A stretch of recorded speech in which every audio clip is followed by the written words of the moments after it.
Assalamualaikum warahmatullahi wabarakatuh. Perkenalkan kami dari kelompok 10, mata kuliah analisis regresi non-parametrik ingin mempresentasikan hasil kerja kelompok kami, bab 2 dan bab 3 mengenai estimasi kurs referensi Jakarta Interbank Spot Dollar Rate atau JISDOR USD IDR pada masa pandemi COVID-19 dengan pendekatan regresi non-parametrik berdasarkan estimator polinomial lokal.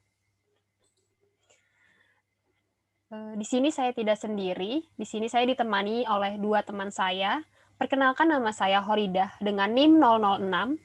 Ada teman saya Najma Jahira dengan NIM 011. Yang kedua ada Sakinah Priyandi dengan NIM 028. Selanjutnya akan dijelaskan oleh teman saya mengenai tinjauan pustaka.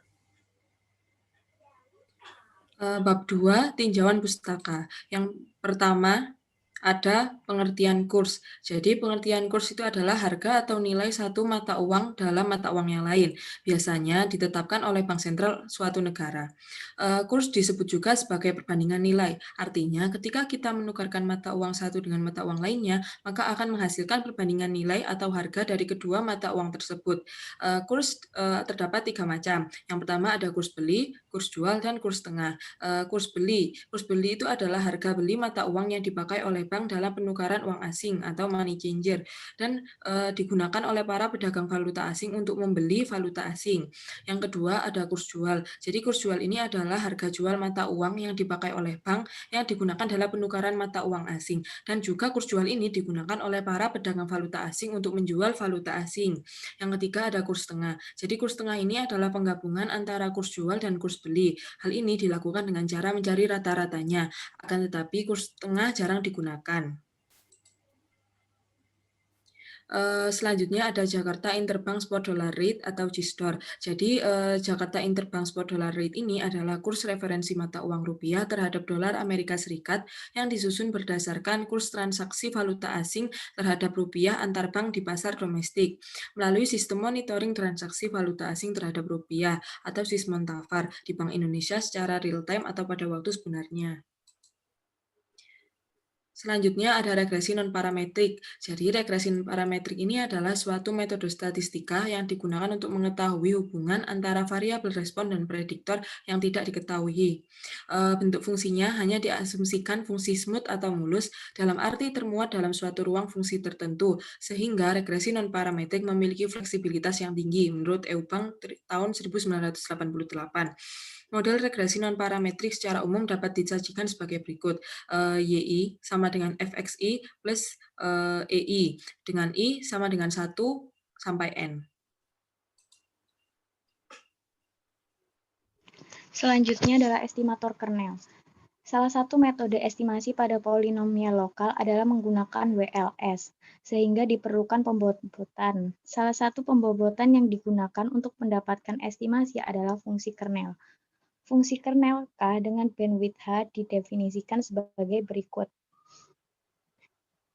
Menurut Hurdle pada tahun 1990, sebuah fungsi dikatakan sebagai fungsi kernel jika memenuhi 4 kriteria sebagai berikut.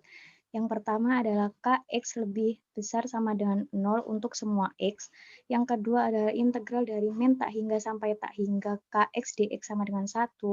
Yang ketiga adalah integral min tak hingga sampai tak hingga X Kx dx sama dengan 0.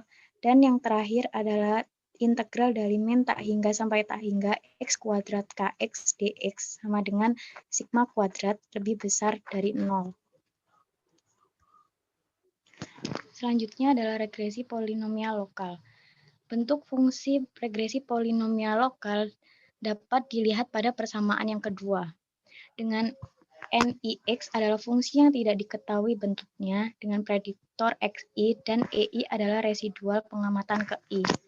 Pada dasarnya, permodelan polinomial lokal menggunakan prinsip Deret-Taylor yang menyatakan bahwa setiap fungsi mulus dapat secara lokal didekati dengan polinomial dari beberapa derajat. Misalkan X0 merupakan titik awal yang ditentukan di mana fungsi N akan diestimasi dengan estimator kernel. Melalui Deret-Taylor, NXI pada persamaan 2 dapat didekati secara lokal oleh polinomial berderajat B sebagai berikut yang terletak pada persamaan ketiga. Misalkan R sama dengan 0, 1, sampai P, maka persamaan 3 dapat ditulis menjadi persamaan yang keempat. Dari persamaan 4, jika dibentuk menjadi transformasi matriks adalah sebagaimana pada persamaan yang kelima.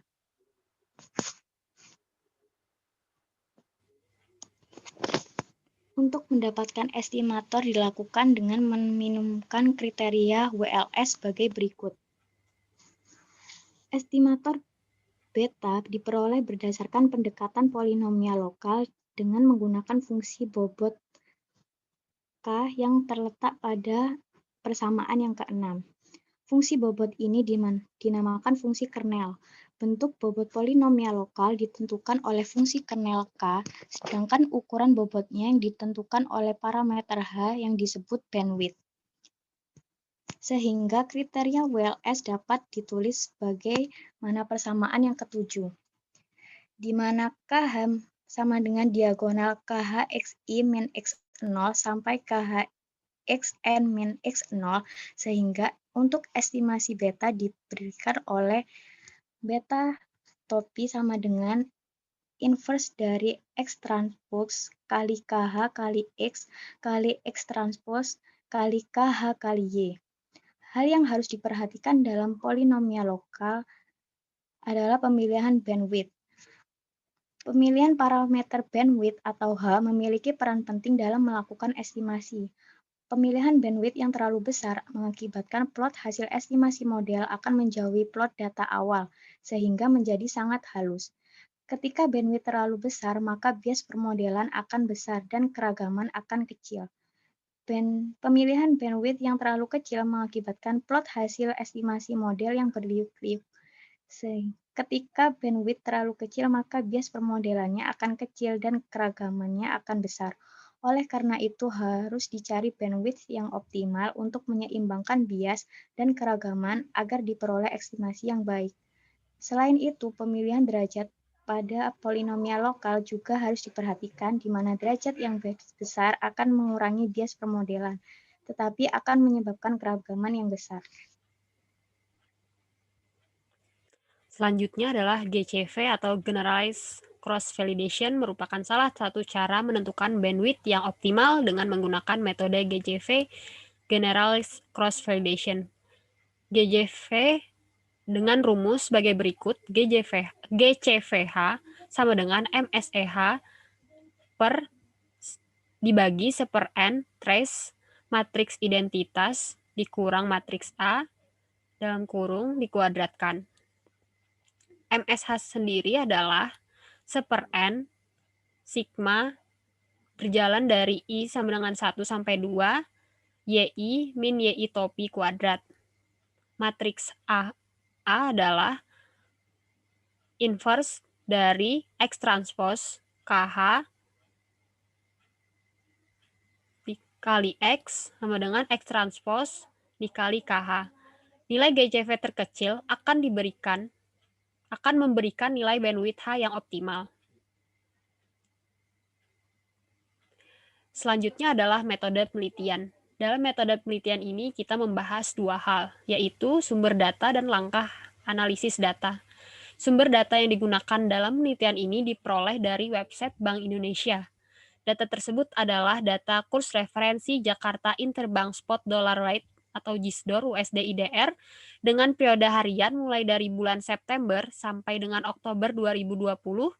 Dalam penelitian ini, kurs referensi Jakarta Interbank Spot Dollar Rate atau JISDOR USD IDR sebagai Y, sedangkan waktu harian sebagai X sebagai variabel prediktor. Fungsi kernel yang digunakan dalam penelitian ini adalah fungsi kernel Gaussian.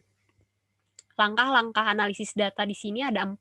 Yang pertama, meregresikan variabel XI dan YI menggunakan polinomial lokal. Yang kedua, menentukan bandwidth dan order optimal dalam estimasi regresi polinomial lokal untuk memilih model terbaik berdasarkan GCV in sample minimum. Yang ketiga, melakukan komparasi model terbaik dari estimasi regresi polinomial lokal untuk mendapatkan model regresi terbaik. Komparasi di sini dimaksud adalah apabila misal nih ada orde 1 maupun orde 2. Dilihat dari situ di mana model yang terbaiknya.